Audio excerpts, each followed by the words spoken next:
आज मैं जिस वीजे को आपसे डिस्कस करने जा रहा हूं, ये बहुत बड़ी अनाउंसमेंट है लग्जमबर्ग गवर्नमेंट की। बेसिकली ये एक फॉर्म वर्क वीजा है जिसके लिए कुछ इब्तदाई शराइत, कुछ नरमियां और कुछ अच्छी बातें जो हैं वो पहले समझ लीजिए। फिर कौन लोग एलिजिबल होंगे, उनकी जिम्मेदारियां क्या होंगी, वो तमाम लोग जान जाइए। कोई एक्सपीरियंस लेटर नहीं चाहिए, ऐसा गवर्नमेंट कह रही है कि हमने अपने तमाम फार्म वर्कर्स की कंपनीज को बता दिया है, जो भी हायरिंग करेगा, कि उनसे वर्क एक्सपीरियंस नहीं मांगा जाएगा, उनसे फ्रेंच लैंग्वेज टेस्ट नहीं मांगा जाएगा, उनसे जर्मन लैंग्वेज टेस्ट नहीं मांगा जाएगा, उनसे इंग्लिश लैंग्वेज टेस्ट नहीं मांगा जाएगा, उनसे कोई भी लैंग्वेज टेस्ट नहीं मांगा जाएगा और उनकी उम्र 18 साल से ऊपर होनी चाहिए। इसके अलावा जो भी एज हो इसका जिक्र नहीं किया जाएगा। इसके अलावा जो सबसे अच्छी बात है, लग्जमबर्ग गवर्नमेंट ने तमाम एम्प्लॉयर्स को इस बात का पाबंद किया है कि अगर आप अपने फॉर्म के लिए किसी को भी हायर करेंगे तो आप उसकी वीजा फीस देने के पाबंद होंगे, यानी कि वो देंगे। आप उसका एयरलाइन टिकट देने के पाबंद होंगे, आप उसे खाना देने के पाबंद होंगे, आप उसको ट्रांसपोर्ट देने के पाबंद होंगे, आप उसको रिहाइश देने के पाबंद होंगे। मतलब ये हुआ कि आप लोगों के ऊपर कोई 1 रुपए का खर्चा भी आने वाला नहीं है। Simple is that. अगर मैं बात कर लूं, वैसे भी लग्जमबर्ग जो है वो एक बड़े दिल का मुल्क है और अगर आप वो देखें उसके बिहेवियर, जनरल बिहेवियर, अगर आप लग्जमबर्ग में घूम रहे हो, जो लग्जमबर्ग है वो जानते हैं, वो सेकंड करेंगे मेरी बात को, कि वहां पर अगर आप पब्लिक ट्रांसपोर्ट यूज करते हैं चार्जेस ही कोई नहीं है, ठीक है ना। सिंपली यू कैन यूज, कोई चार्जेस नहीं है। तो वहां पर नॉर्मली ट्रांसपोर्ट वैसे ही फ्री है फॉर एवरीवन, तो आपके लिए भी वो फ्री है। जाहिर सी बात है, इसमें कोई बड़ी बात नहीं है। तो हम आगे बढ़ते हैं, कौन अप्लाई करेगा, कैसे अप्लाई करेगा, लेकिन दिमाग में जान जाइए अगर आप सैलरी के बारे में बात करेंगे, क्योंकि मैंने कहा खर्चा कुछ नहीं है, खर्चा 0 है, तो फिर आप कहते हैं कि जी एवरेज सैलरी क्या होती है। जो सबसे छोटी सैलरी है, जो सबसे शुरुआत कहते हैं ना स्टार्टिंग, तो वो है 2600 यूरो।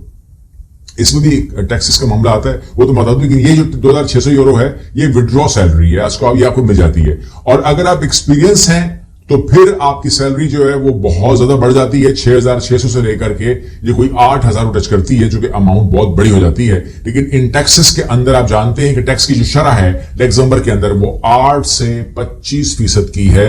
लेकिन जो आप शुरू के तकरीबन 12,500 यूरो कमाएंगे उसके ऊपर ये अप्लाई नहीं होती है। वहां पे कानून है, आप समझते हैं, आप जानते हैं इन बातों को, तो इसलिए मैं इस पर ज्यादा डिटेल से नहीं जाऊंगा। अब आप कहते हैं कि जी कौन लोग अप्लाई कर सकते हैं, तो मैं थोड़ा सा जल्दी आपको बता दूं, फिर आपने कैसे अप्लाई करना है ये भी मैं आपको स्टेप बाय स्टेप बताने जा रहा हूं। सबसे पहले जिस बंदे की जरूरत है, जो बहुत बड़ी तादाद में लोगों की जरूरत है, लेकिन ये है क्रॉप फार्मर। अब क्रॉप फार्मर जो है वो आपको बताना चाहिए कि अगर आदि काम कर सकते हैं तो फिर आप कर सकते हैं, एक्सपीरियंस नहीं है तो भी, और एक्सपीरियंस है तो भी सैलरी में फर्क आ जाएगा। इसमें ये जो क्रॉप फार्मर होता है वो जमीन पर फसलें उगाएगा, उनकी देखभाल करेगा, महारत रखेगा इस बात की। इसका बुनियादी मकसद मुख्तलिफ अनाज, सब्जियां, फल या चारा वगैरह काश्त करके तिजारती या खानदानी जरूरत पूरा करता है।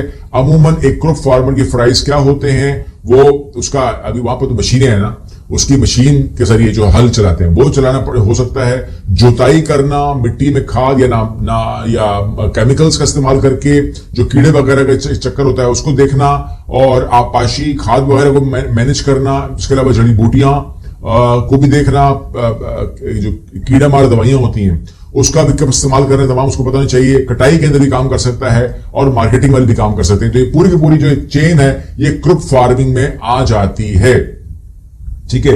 ये आपको मैंने कंफर्म कर दिया। अब आप आगे जाते हैं तो जो और लोगों की जरूरत है उसके अंदर एनिमल हस्बेंड्री कहलाती है। एनिमल हस्बेंड्री जो है, एनिमल हस्बेंड्री मवेशियों और दीगर पालतू जानवरों की निगहदाश्त, अफजाइश और पैदावार बढ़ाने का मुनज़्ज़म तरीक़ाकार है। इसका मकसद गोश्त, अंडे, दूध, ऊन, शहद, खाल और खाद जैसी ज़रूरी तिजारती मसनूआत का आसान करना, साथ ही जानवरों की सेहत को भी यकीनी बनाना है, यानी कि आपने नजर रखनी है इन तमाम मामलात के ऊपर भी। उनके पानी का ख्याल करना है, उनकी सेहत का ख्याल करना है, उनकी वैक्सीनेशन का ख्याल करना है, ब्रीडिंग और अफजाइश के अंदर आपने सपोर्ट करना है, और ये तमाम मामलात क्लियर करना, सफाई वगैरह तमाम चीजें जो हैं ये उसके खाते में आ जाएगा।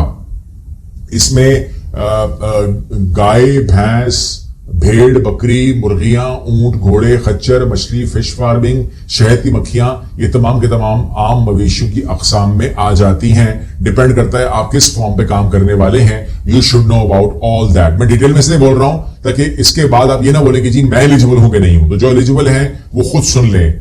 और इनके अंदर इसके अलावा अगर मैं आगे जाऊं तो फिर आगे है जी वेटिकल्चर की भी जरूरत है। और वेटिकल्चर वो लोग हैं जो अंगूर की काश्त का साइंसी और फनी महारत रखते हैं या मुताला रखते हैं। उसके अंदर वेटिकल्चर की बड़ी जरूरत होती है। और ये जाहिर सी बात है कि आप जानते हैं कि इसके अंदर वो क्यों इतनी दिलचस्पी रखते हैं, क्योंकि ये वाइन के हवाले से इनकी पसंदीदा मामलात होते हैं। तो इसलिए ये बहुत ज्यादा ख्याल करते हैं कि वाइन वार्ड और वर्कर वो फर्द है जो पाकिस्तान में रोजमर्रा ऑपरेशन अंजाम देता है ताकि अंगूर की सेहतमंद पैदावार और बुलंद मयार यकीनी हो। इसका दायराकार अमूमन जो है वो कलम लगाना, अंगूर की कलम लगाना, इसके अलावा तराश और बंधन लगाना, मट्टी और घास की देखभाल करना, आबपाशी निजाम की निगरानी करना, स्प्रे और कंट्रोल और कटाई का हिस्सा बनना, ये तमाम के तमाम इसी एक खाते में आ जाता है।